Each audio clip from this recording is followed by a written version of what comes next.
So, you want to play Teamfight Manager 2, or perhaps you just want to know what it's all about? Don't worry.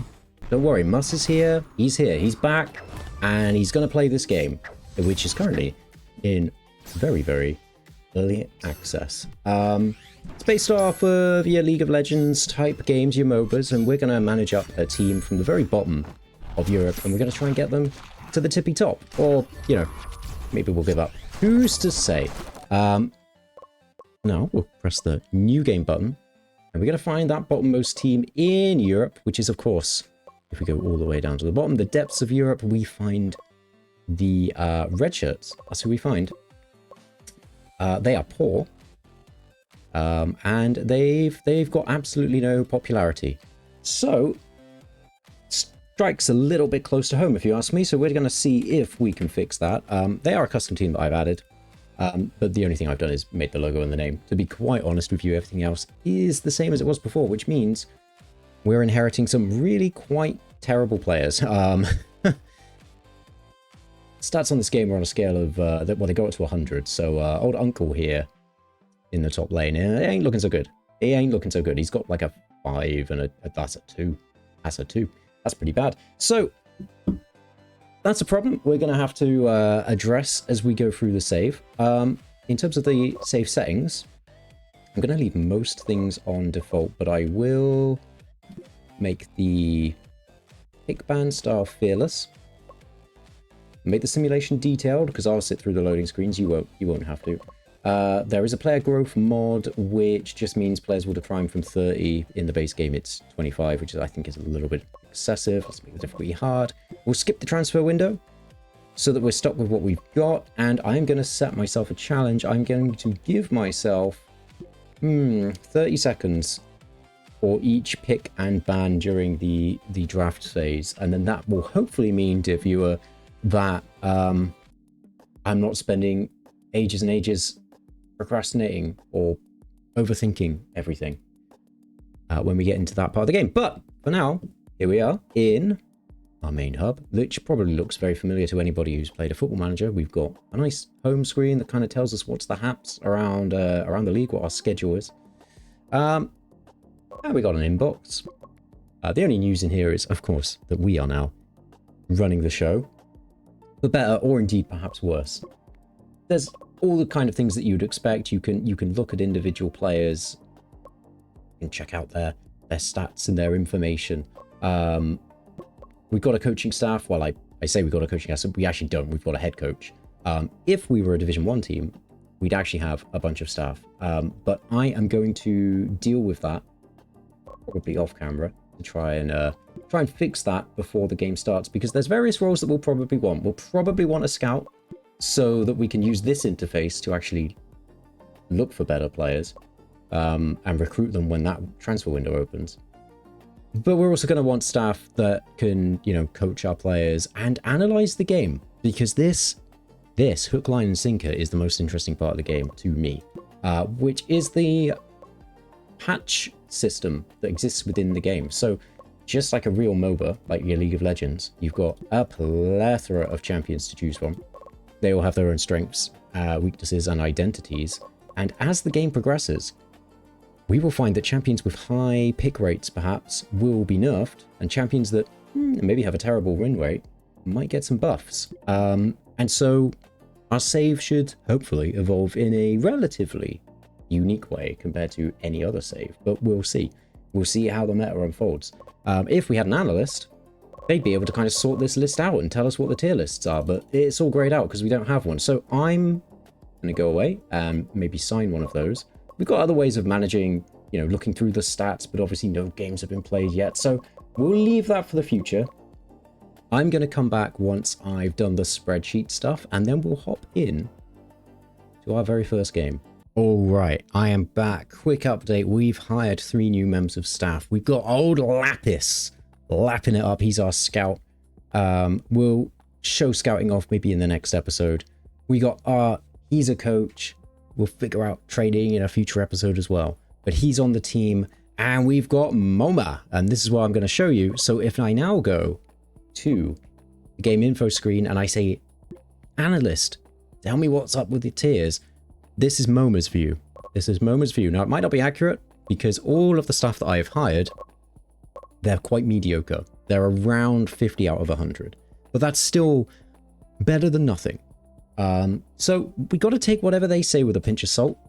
But at least we've got some support as we move into our first game. Okay, I'm back again. Our analyst has popped up to just identify that Quirts, this is the enemy player's support. And if a lot of these positions are confusing to you, don't worry, I'll maybe explain some of these concepts as we go through the series. I just don't want to overwhelm. There's a lot to take in. But Quirts is apparently their star player. They're pretty good, but it seems like they do have some holes. Their mental and their focus is quite low. And those stats are pretty important because they determine effectively the player's morale. That's their mental, how concentrated they'll be if things are going bad. And their focus is how much stamina they have during longer games. So maybe a potential weakness there that we can exploit. We're going to hop into our first match. And I'm going to set up the positions so that basically I'm giving the nod almost exclusively to our veterans because they're generally a bit better than the youth players. Where we have a choice, some positions I only have one person who can play mid lane and one person who can play bottom lane. Incidentally, if I was to go to a player's profile, which I don't think I can do from this screen, but if I was to do that, it will tell you what positions they can play. So some players can play multiple positions, but they have a preference. We're going to go, I've looked at this beforehand with this lineup, which is the best possible start lineup. And we're going to head into the draft. Well, we're going to head into the stadium first, take our seats, let the fans trickle in. There aren't that many in the studio, but, you know, maybe there'll be more in the future. And this is the pick ban phase. And I've made a big mistake immediately because I haven't assigned... I seem to have turned off my analyst. so we don't know what's S rank or what's not. So I'm going to go purely off vibes. We're going to get rid of the Wind Mage. They get rid of the Circus Blade. I'm going to say, generally speaking, bombing is bad. So no bombing. We get rid of archers. We're going to get rid of the Pyromancer. I have played this game before, so there's a bit of logic to what I'm doing. The enemy team have picked the Poison Dart Hunter, who is a poison spreading marksman style character. What do we want against that? I know from some of my playthroughs that Dual Blader is a pretty strong top laner, so we'll go with Dual Blader in the top lane. And they're an aggressive, high damage melee character, so let's think how we could possibly support that.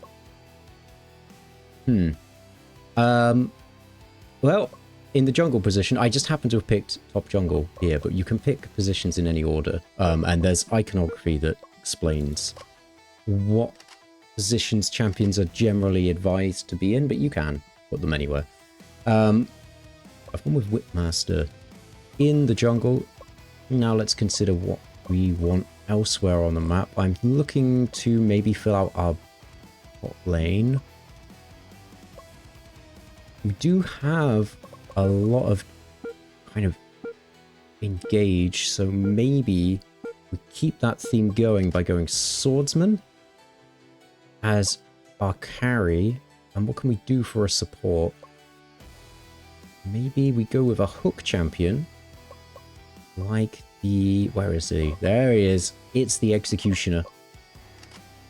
That just leaves our mid lane for whatever we want to do. Our opposition, I can tell you, have a very, very squishy lineup. So we may well... this may be a good draft for us. If we can get in their face and mess things up. I think we'll go in the middle lane. We are exclusively physical damage, which could be a problem, but nonetheless, I'm going to go with the fighter. And the reason I'll go with the fighter is because they have a nice mix of damage and crowd control. They're kind of a bruiser. So our team's portfolio is damage dealing bruiser top lane, damage dealing. She's got quite a good bit of range, the Whipmaster. Very mobile champions here, both melee, some with some stuns. That's what fighter brings to the table. The other is pure damage. And then the Executioner has a hook, which he can use to pull isolated targets towards our team. So we're hoping to catch some of their squishy champions off guard, pull them in, and win through that, I think. So this is the tactics screen that we can set up. A lot of this, I appreciate, won't mean much to some of you. I'm going to tell our top laner to never join early serpent fights. We'll be flexible on whether we attempt serpent fights. Our jungler is going to attempt to... we'll try and gank for the middle and bottom lanes, I think. And we'll be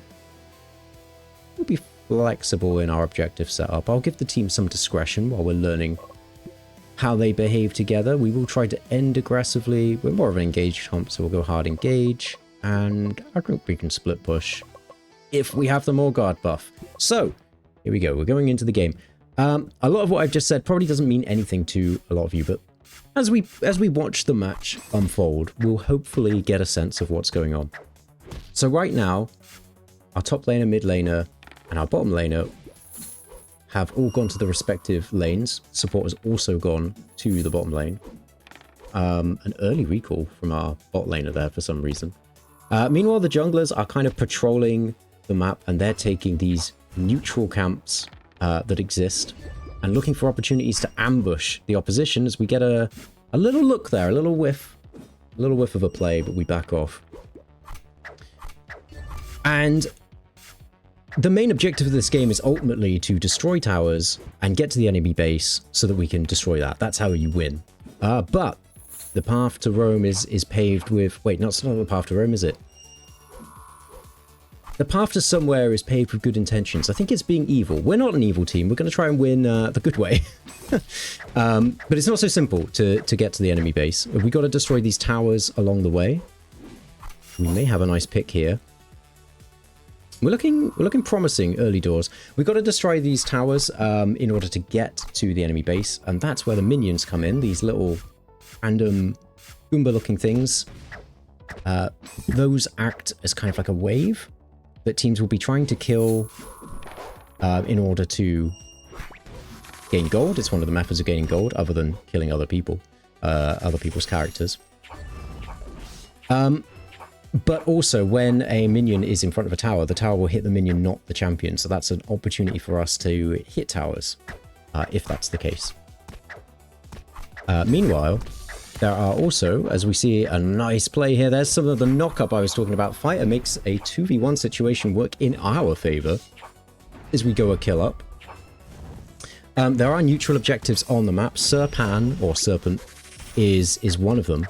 And if the team that takes the Serpent gets permanent stat boosts, which is very similar to League of Legends, where there are dragons that give permanent stat boosts for the team that slays it. And that looks like where we are going right now. We get a nice engage. We've got priority on the setup. A little bit risky going towards the tower, but it seems like we are going to take that opening Serpent. Interestingly, our top laner, Dual Blader there, Uncle, came down to join that skirmish. I guess it's kind of worked out, because look at this. The enemy team seems a little bit in disarray. But I explicitly told Uncle, don't come down, so he didn't listen to me. That's a bad Uncle right there. Or maybe Uncle knows best, because this looks promising. Or maybe it doesn't. This objective is called Morgard, and it's similar to the Baron buff from League of Legends. And what the team who slays this objective gets is a temporary Morgard buff, which will empower all of our minions and make sieging towers much easier. So, with this buff, we should have the advantage out on the map, but we'll see if that ends up being the case. Fighter here is messing up the Gambler. Beautiful stuff. And it looks like we're pushing through in the bottom lane. Sorry, in the middle lane. Making good use of this buff, which has made all of our minions just a little bit bigger. Just a little bit more swole. This is only a temporary, it's a time-limited buff. But if you can make the most of it, it will swing the gold dramatically in our favor. So the HUD at the top of the screen, you can see the overall gold for each side. You can also see at the bottom the gold differences between different champions. There's kind of a kill-death assist ratio that everybody's got. And the amount of gold difference between the opposition top laner and our top laner is about 1,000 gold at the moment. And gold is used to buy items, and items make you stronger, basically. Things are going really well at the moment.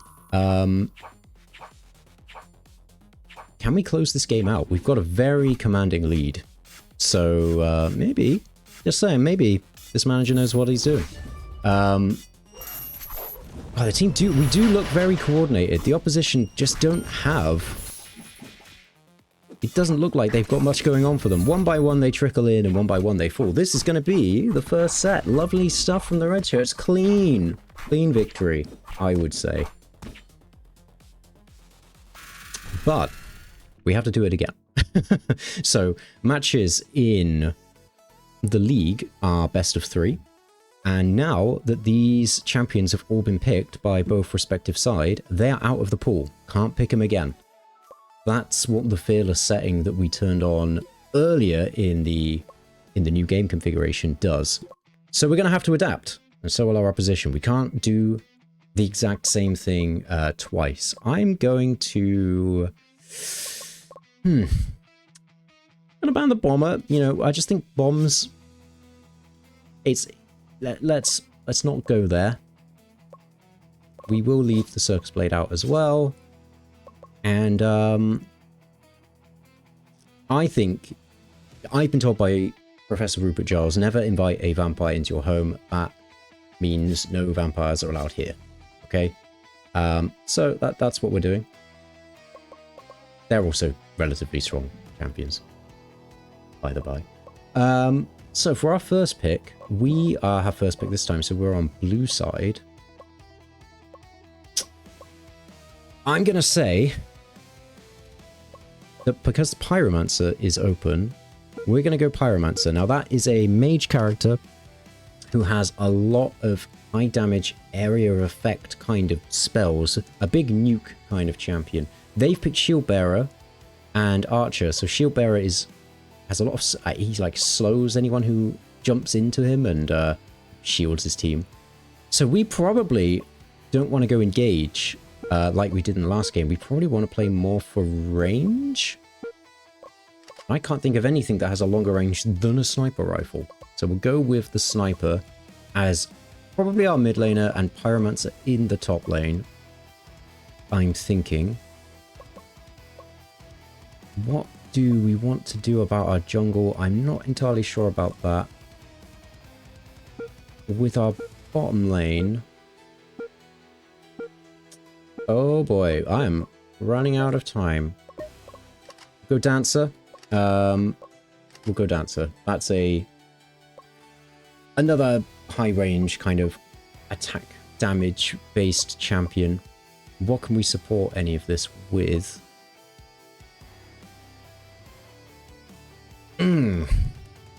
What can we support any of this with? That's what I'm looking for now. I think we'll go Barrier Mage. That might help us against the Ninja, who is like very much wanting to dive on our heads, as is the Lancer. And we could do with something sturdy in the jungle, if there is such a thing. And I think this is such the thing. Because it's a... Again, having the benefit of having played this before, that is quite a sturdy champion with the ability to make himself very tanky. So, let's confirm our positions. I will change up some of our tactics here because we don't want to hard engage, we want to poke instead. And I think we probably typically want to stay together as a team. Typically. A page I missed out actually in the previous game is you can specifically instruct your players to say, hey, buy this type of item. So we're going to take advantage of that on our attack damage champions. And on our magic focus champions, I'm saying buy a magic offensive item. On our jungler, he is attack damage based, but I'm then going to pivot. I think their team is basically exclusively physical damage. So we're then going to say, make sure you pick up some defense afterwards. Because he shouldn't be the star of the show, but we do still want him doing a reasonable amount of damage. And I honestly don't know what Barrier Mage should build, and I'm not sure what they should all build as their last item. So we'll set that up as it is for now. We'll hop in to the arena and see if we can make it a clean 2-0 victory. Or not. As the case may well be. Oh boy. We very nearly died right there in the middle lane. Let me know as well, with these episodes, how you feel about how long they are. I mean, ideally, I'd like for them to be 15 to 20 minutes max. This one's a little bit longer, I think, because we're going with quite a deep dive on the game. There is like a highlight setting. So I've got all these different speeds down the bottom of the screen. And so I could fast forward between highlights. But I just kind of wanted to let the game play out naturally for the first episode, just to kind of give you a sense of how it works out the box. You can't issue commands to any of your players whilst they're in the game. And that's just like real life professional esports. Oh dear. Particularly League of Legends I'm thinking of. So we might get a counterplay here. Nope, looks like we messed it up. Where the coaching staff, they are involved in the drafting process, but not the... They can't issue any commands to their players whilst the game's going on. So it all makes sense. The enemy team comp is quite unusual because they've put Shield Bearer in the top lane. And so if we look at our HUD here, we can see we've got a 21 next to our Pyromancer and a 7 next to the Shield Bearer. What does that mean? That is the number of minions that those champions have been able to kill. And because the Shield Bearer is so bad at attacking, they're really struggling to kill minions, which means we've got a handsome gold lead in that lane as we also pick up the Serpent. We are struggling quite a lot in the middle lane. Down a level, but maybe we've got some opportunities to make some plays elsewhere. Seems like we're kind of struggling everywhere except the top lane at the moment, which is not great. That is the ultimate ability there. And I probably should have mentioned this earlier. All champions have 3 abilities. They get an ability at level 1, at level 3, and level 5, with level 5 being their ultimate ability. And what you saw briefly was our jungler's ultimate ability, which is like this big area of effect thing. What you're seeing right now is a team in absolute disarray. As good as we looked in the first round, yeah, we look absolutely the opposite in this round. So it feels like, at the moment, everything's going wrong. Although one good team fight could change everything. But maybe we're more of a get-in-your-face type team than we are a stay at range and poke. Although we made that work. Pyromancer's getting some work done in the top lane. They might be getting collapsed on here. Indeed, they are. So that's unfortunate. Another problem is the fact that the enemy team's jungler is a character called the Ghost. And I think that champion scales...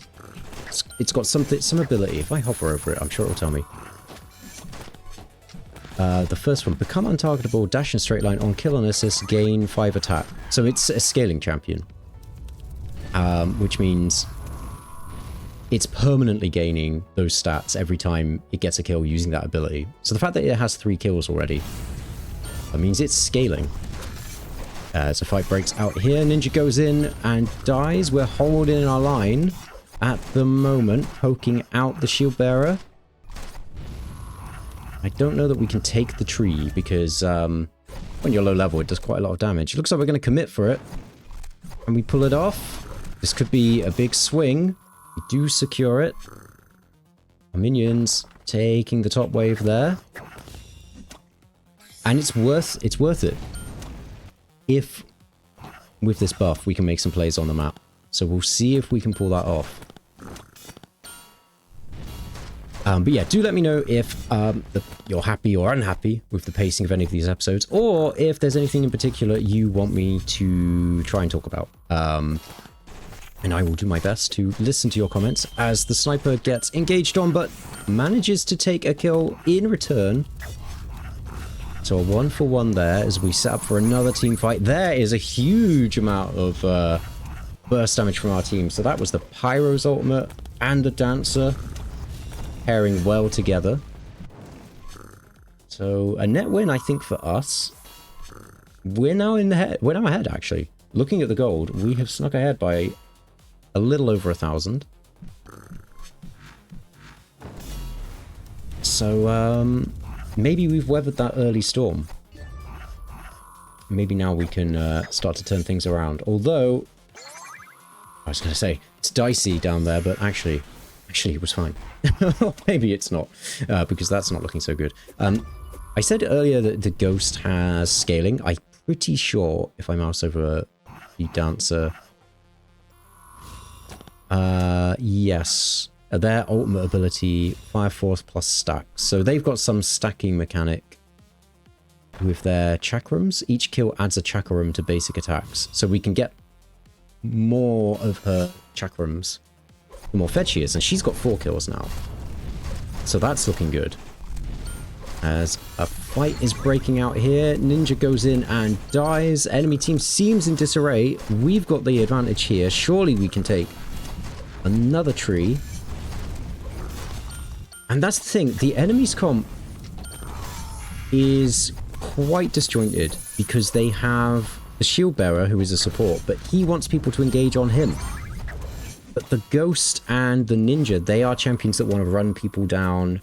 They're very fast, they're assassins, and they want to get in, dive on squishy targets, do a lot of damage. That's no good for the shield bearer.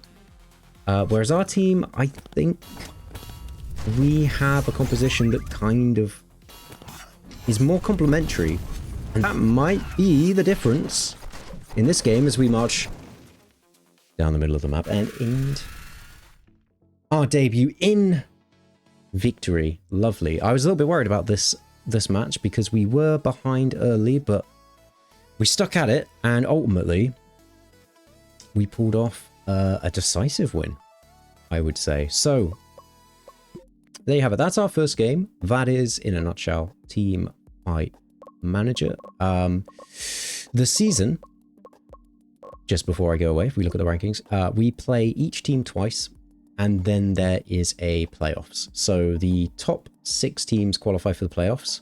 There's a winner's bracket and a loser's bracket. So basically, that's what it looks like. If you're in the top 4 seeds, you get an extra life. You can afford to lose a game and you'll drop to the bottom half of the bracket here where all the losers are. But once you're in the bottom half of the bracket, if you lose a match, that's it, you're out. Whoever gets all the way to the final, they're guaranteed to be promoted to Division 1 for the next part of the season. So, I mean, ideally, that would probably be where we like to head. Signs are looking good at the moment, but we'll see.